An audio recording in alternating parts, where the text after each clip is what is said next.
What's a great thing about Dakota is only she knows what I'm going through, and only I know what she's going through. You know what I mean?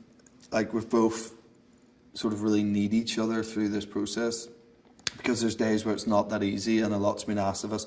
I think particularly a lot's been asked of her in terms of the physical stuff, and she's usually the one who tends to be wearing less than I would, and you know, I mean, that's changing slightly in these two movies, but you know, you need to have that person that understands and has been with it since day one as well.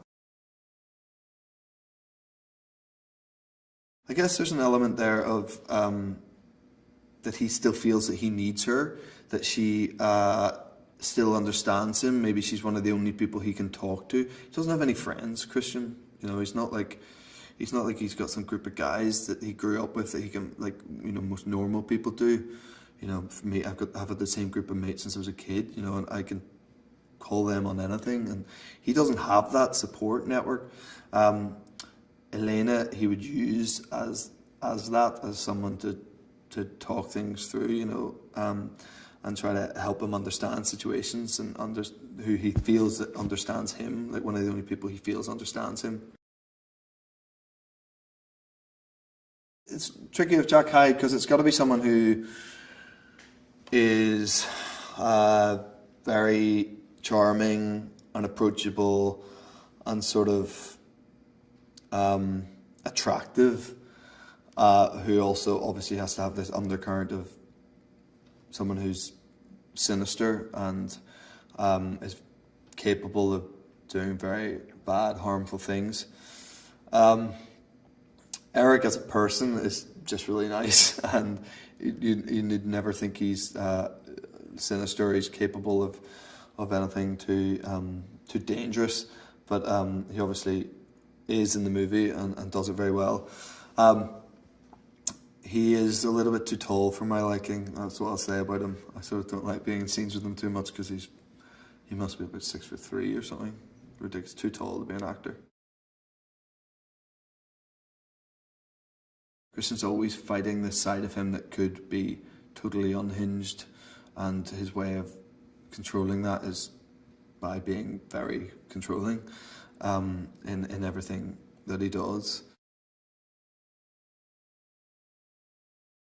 Still keep that grandiose vibe, but, you know, have things that are a bit more livable, and have it not, you know, just have it feel like more of a home than we might have made it in the first movie, and give it a bit more warmth. I think was definitely something that was knocked around a lot.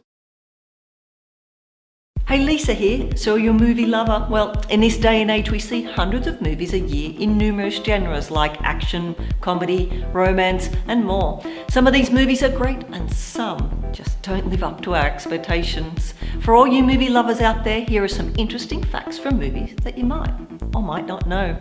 In the movie Carrie, the end of the movie was shot in reverse order, a technique of the film to make scenes look more ghost-like. A close viewing of the film will show cars moving in reverse.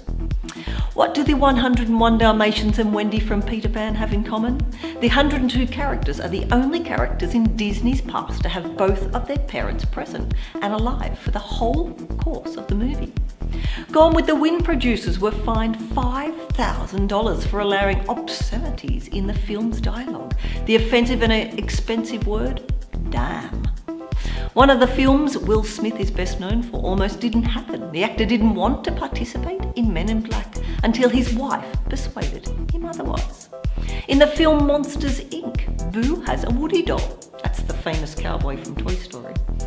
Gilderoy Lockhart from Harry Potter and the Chamber of Secrets was based on a former boyfriend of writer J.K. Rowling. I Know Who Killed Me, starring Lindsay Lohan, has had the most Razzie Awards ever given to a film. Now, the Razzies are awards for the worst in movies. So, did you know any of these facts? Did you find them interesting? Let me know in the comments below, and I'll see you next time.